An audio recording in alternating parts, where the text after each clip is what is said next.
screen Ivanka Trump, Jake, other members of the Trump family. So it sounds like this is going to happen soon. But I think the president wants to put the best face on this. And quite honestly, I was with the president 4 years ago around this time as we were all watching this. Donald Trump is not in the same place he was 4 years ago. He is hanging on to his political life right now. And no matter what the president says here in a few moments, projecting that he's going to win this race, we expect him to say that, he is just not out of the woods yet, not by a long shot. No, and no, here he is. Let's listen in. President of the United States, Donald J. Trump.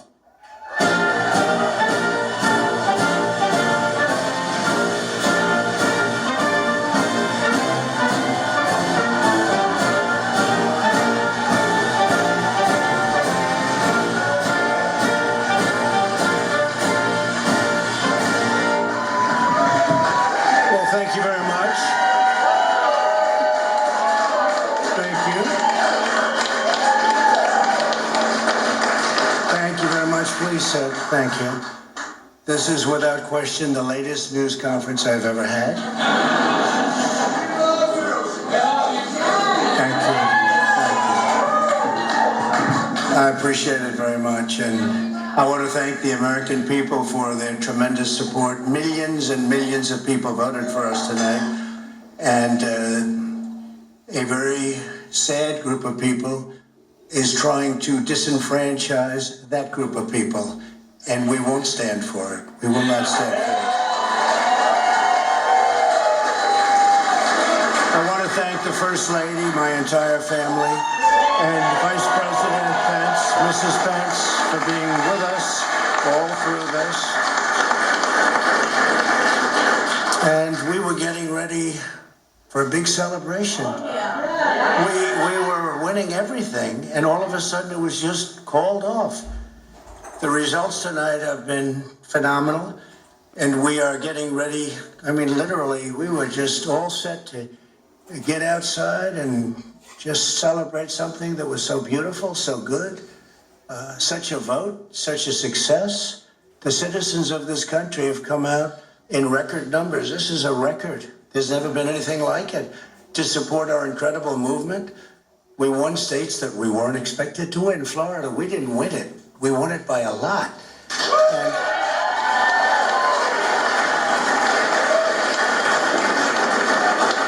we won the great state of Ohio.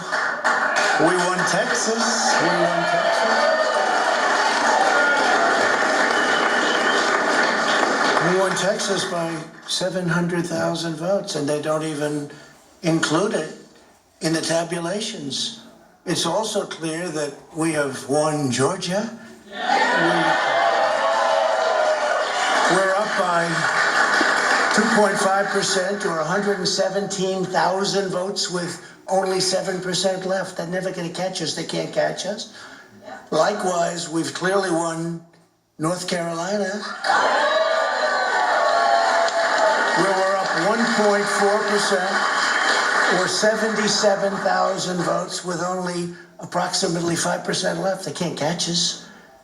We also, if you look and you see Arizona, we have a lot of life in that. And somebody declared that it was a victory for, and maybe it will be. I mean, that's possible. But certainly there were a lot of votes out there that we could get because we're now just coming into what they call Trump territory. I don't know what you call it, but these were friendly Trump voters. And that could be overturned. The gentleman that called it, I watched tonight, he said, well, we think it's fairly unlikely that he could catch. Well, fairly unlikely. And we don't even need it. We don't need that. That was just a state that if we would have gotten it, it would have been nice, Arizona. But there's a possibility, maybe even a good possibility. In fact, since I saw that originally, it's been changed and the numbers have substantially come down just in a small amount of votes. So we want that obviously to stay in play.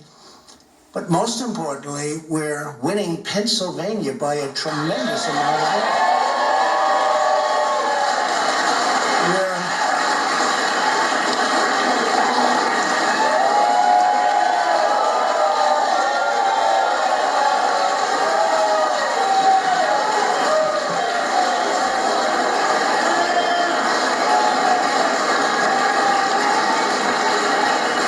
600, think of this.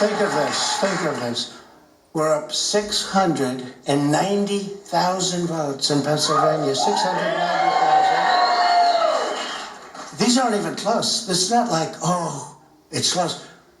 With 64% of the vote in, it's going to be almost impossible to catch. And we're coming into good Pennsylvania areas where they happen to like your president. I mean, it's so we'll probably expand that. We're winning Michigan, but I'll tell you, I looked at the numbers. I said, whoa. I said, wow, that's a lot. By almost 300,000 votes, and 65% of the vote is in. And we're winning Wisconsin, so we're winning. We don't need all of them. We need, because when you add Texas in, which wasn't added, I spoke with the really wonderful governor of Texas just a little while ago, and Greg Abbott, he said, congratulations. He called me to congratulate me on winning Texas. I mean, we won Texas. I don't think they finished quite the tabulation, but there's no way. And it was almost complete, but he congratulated me. Then he said, by the way, what's going on? I've never seen anything like this. Can I tell you what? Nobody has. So we won by 107,000 votes with 81% of the vote. That's Michigan. So when you take those three states in particular, and you take all of the others, I mean, we have so many, we had such a big night. You just take a look at all of these states that we've won tonight, and then you take a look at the kind of margins that we've won them by. And all of a sudden, it's not like we're up 12 votes and we have 60% left. We won states, and all of a sudden, I said, what happened to the election? It's off. And we have all these announcers saying, what happened? And then they said, oh, because you know what happened? They knew they couldn't win. So they said, let's go to court. And did I predict this, Newt? Did I say this? I've been saying this from the day I heard they were going to send out tens of millions of ballots. I said exactly, because either they were going to win, or if they didn't win, they'll take us to court. So Florida was a tremendous victory, 377,000. Texas, as we said. Ohio, think of this. Ohio, a tremendous state, a big state. I love Ohio. We won by 8.1%, 461,000. Think of it. Almost 500,000 votes. North Carolina, big victory with North Carolina. And so we won there. We lead by 76,000 votes with almost nothing left. And all of a sudden, everything just stopped. This is a fraud on the American public. This is an embarrassment to our country. We were getting ready to win this election. Frankly, we did win this election.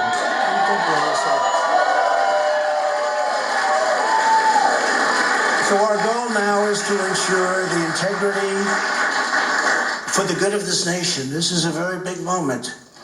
This is a major fraud in our nation. We want the law to be used in a proper manner. So we'll be going to the U.S. Supreme Court. We want all voting to stop. We don't want them to find any ballots at 4 o'clock in the morning and add them to the list, okay? It's a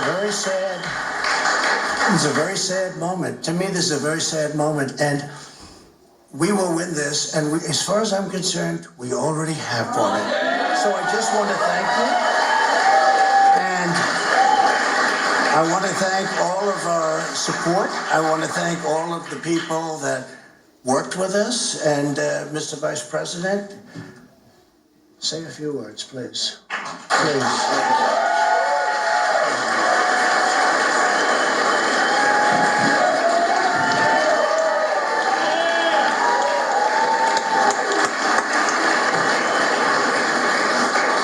Thank you, Mr. President. I want to join you in thanking more than 60 million Americans who have already cast their vote for 4 more years for President Donald Trump in the White House. ballots continue to be counted, we're going to remain vigilant, as the president said. The right to vote has been at the center of our democracy since the founding of this nation, and we're going to protect the integrity of the vote. But I really believe with all of my heart, with the extraordinary margins, Mr. President, that you've inspired in the states that you just described, and the way that you launched this movement across the country to make America great again, I truly do believe, as you do, that we are on the road to victory and we will make America great again. Thank you, Mr. President. Thank you very much, everybody.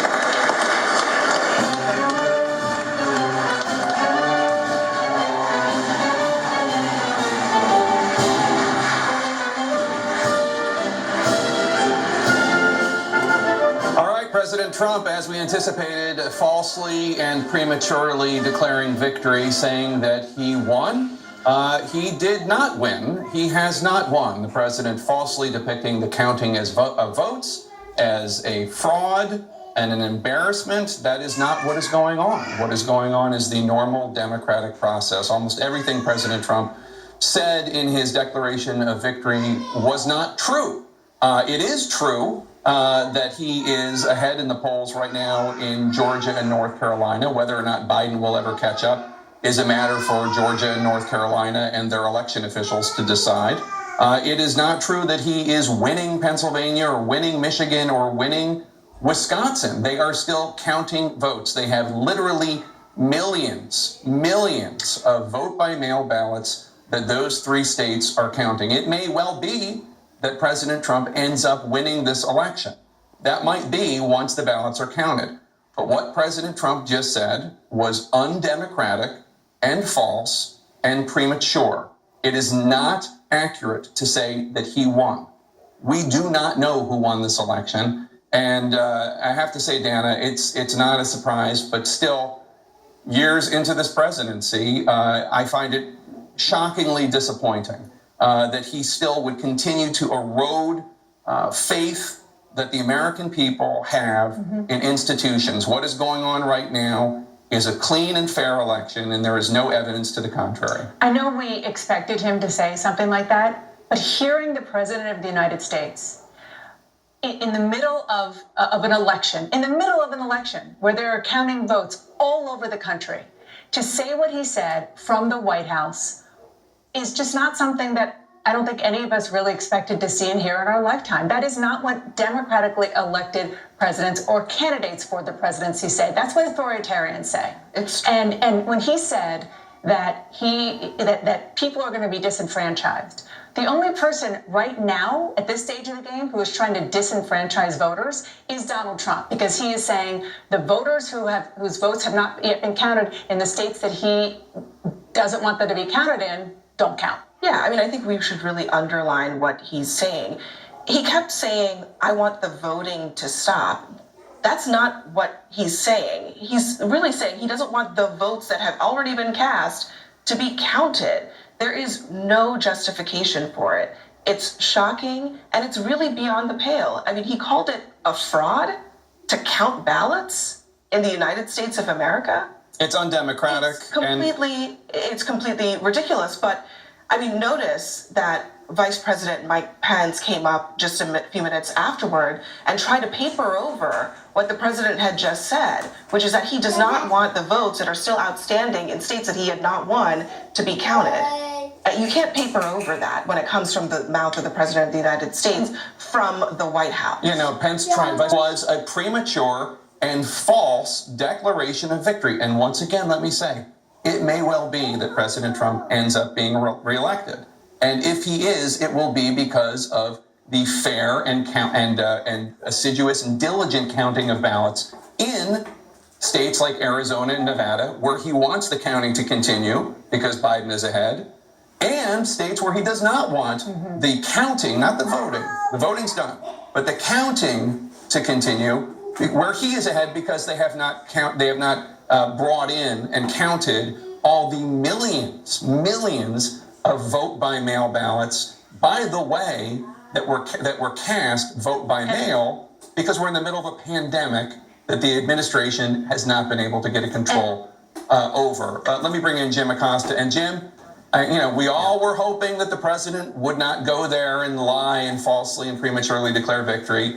So again, as always, it's not a team to continue. Where he is ahead because they have not brought in and counted all the millions of vote by mail ballots, by the way, that were cast vote by mail, because we're in the middle of a pandemic that the administration has not been able to get a control over. Let me bring in Jim Acosta. And Jim, we all were hoping that the president would not go there and lie and falsely and prematurely declare victory. So again, as always, it's not a surprise, but it is shocking. Absolutely. And Jake, I think our founding fathers are probably rolling in their graves right now. They did not envision a president of the United States delegitimizing an American election, and that is what the president just did a few moments ago. It's historic, and it's historically awful. I think one of the things that we're going to have to wait and see over the next several days is, and they've been previewing this over at the White House and inside the Trump campaign, they're going to be deploying, if they have not already deployed, an army of lawyers to all of these states where they want to contest the results of the election to try to cast aside votes that are still being counted. They want to question the legitimacy of these timelines for counting ballots in states where ballots are coming in after Election Day. It does not compute with the president that states are allowed to have varying ways of counting votes. That is one of the traditions of our democracy, that states sort of run their own affairs when it comes to counting votes. And the president does not get that. We did hear Vice President Mike Pence, as Abby was saying a few moments ago, get up to the podium and contradict the president almost immediately and say that the votes continue to be counted. So there was at least an ounce of decency in that room when Vice President Pence came up there. He's obviously not going to tell the president to his face that he's wrong, but if you read between the lines, he was essentially allowing for the fact that votes are going to continue to be counted, Jake. All right, Jim Acosta, thanks so much. Let's bring in a Republican election lawyer and CNN contributor, Benjamin Ginsburg. He's on the phone with us. Ben, first of all, before we get to the morality of what the president did, I just want, if you could walk us through, the president said he's going to go to the Supreme Court to try to stop the ballots from being counted. I'm not exactly sure what the strategy is. Is there a way for him to go to the Supreme Court and ask them to stop the counting of valid legal ballots from valid legal voters? No, there's really not, Jake. There's no natural path to that. There are procedures for, as the vice president said, continuing to count the votes. And you can certainly contest under each state's law the